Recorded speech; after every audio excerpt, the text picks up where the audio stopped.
Nairobi, and of course we have different reporters in different parts of the country to ensure that we bring you up to date with what is happening when it comes to the official kickoff of 2018 KCPE examinations.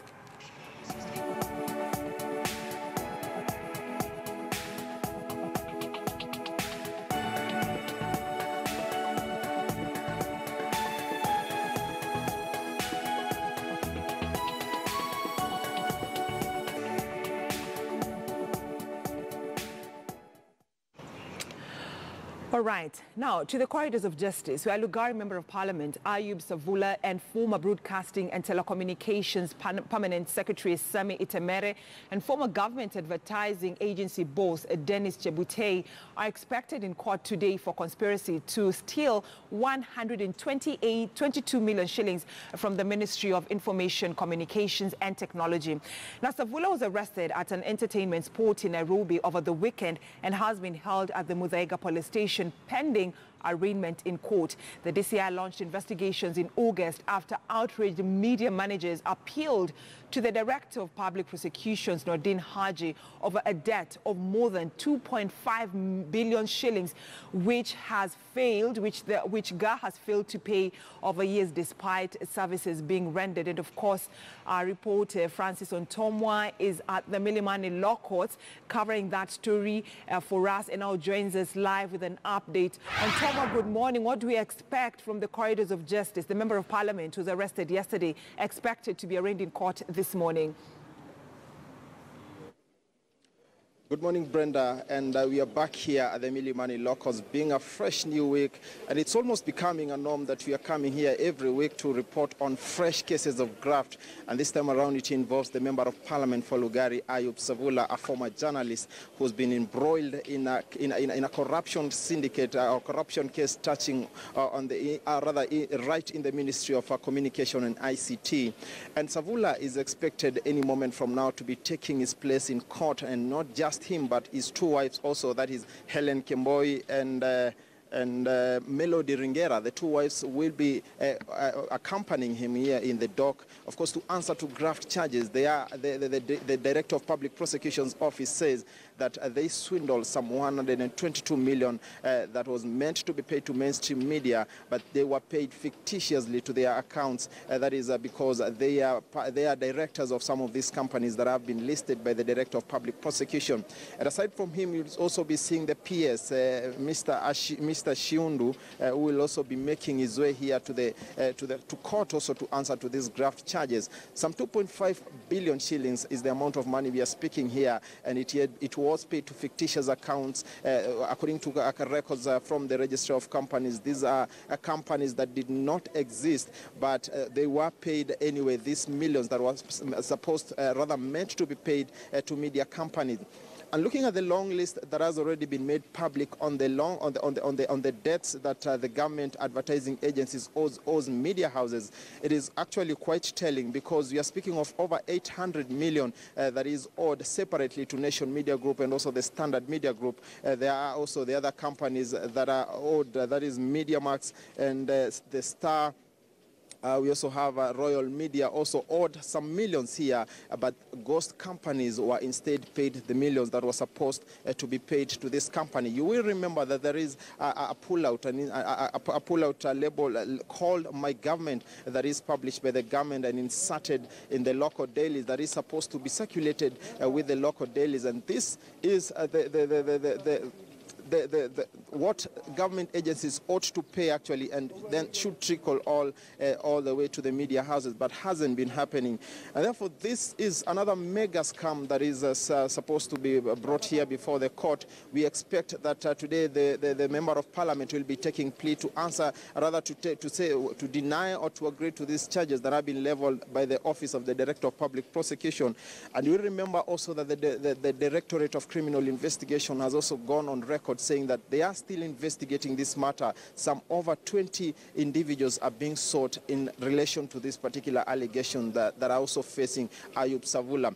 And aside from this, we also heard from from Parliament itself that they are planning to grill the member of, rather the Cabinet Secretary in charge of Treasury, that is Henry Rotich, and his ICT counterpart John Musheru. They will be grilled, of course, to answer to how this 2.5 billion could get lost in such a manner. And therefore, we are still waiting. The court hasn't started yet, but any moment from now, we are told here by some court officials that indeed we should be beginning this particular case.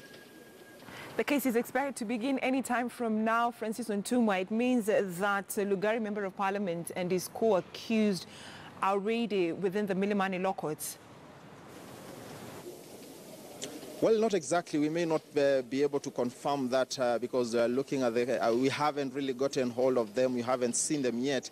But looking at the schedule that was brought forth earlier on to suggest that this should be beginning around 9 a.m., we expect that they should be around the court premises. We should be seeing them any moment from now because we have already gone into the anti-corruption magistrate court, and we are seeing the numbers that are trooping into that particular court. Many people are following this one. They've come really to find out how this case is going to pan out. So any moment from now, we expect that they should be in the court, and that then should tell you that they should be around, rather here, just in the court premises here at Milimani. And Ontumwa, some will call it corruption, others will call it misuse of funds. At the end of the day, this is corruption. I mean, money lost, and some media houses have not been paid for the services they rendered to the government, which begs the question, will it affect the leadership of the Member of Parliament for his constituents and, of course, his constituency? Because, I mean, it now touches on his integrity as a Member of Parliament.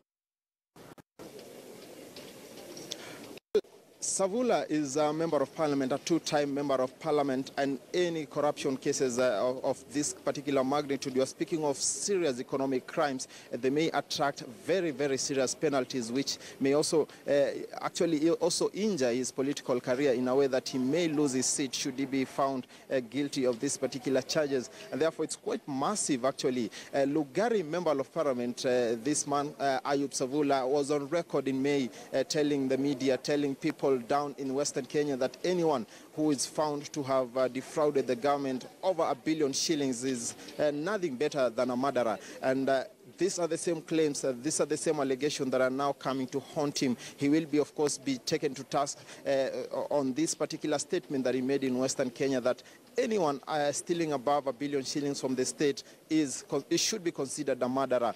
That is the same statement that will be coming to haunt this particular Member of Parliament. We have not seen really some of these cases in the past making some progress. But this time around, we have seen the commitment that has been coming from the Office of the Director of Public Prosecutions, the Directorate of Criminal Investigation, and these twin offices have been pushing these cases all through the court. And this time around, Kenyans are having some semblance of hope that in terms of prosecuting corruption cases, economic crimes that have, of course, nearly brought this country to its knee, that this time around there could be some light, given that we have seen some commitment coming from these particular agencies, these particular two agencies. And perhaps to give you a bit of a background about the government advertising agencies, this office was created sometime in 2015, and it was some sort of an attempt to ensure that government agencies were able to find a platform to advertise and to advertise in reasonable terms. But this is the same avenue that has now had cartels taking advantage of, given that should actually the Directorate of Criminal Investigation be able to prove this particular case that he has brought here in court. And therefore, there will be, of course, far-reaching implications, not just on individuals, but also on some of these fictitious media houses that had been formed to siphon this particular amount of money. And looking at the figures that have been brought forth by the DPP office, then, of course, it tells you that indeed we are dealing with some very, very, very serious corruption cases. All right, thank you so much, Francis Ontumwa, reporter right there, talking to us from the Milimani law courts when it comes to that case that is touching on Lugari Member of Parliament. And of course, she'll give you the live coverage of that court case as and when it begins. But at the same time, the trial of the first batch of suspects in the 468 million shillings National Youth Service scandal begins today.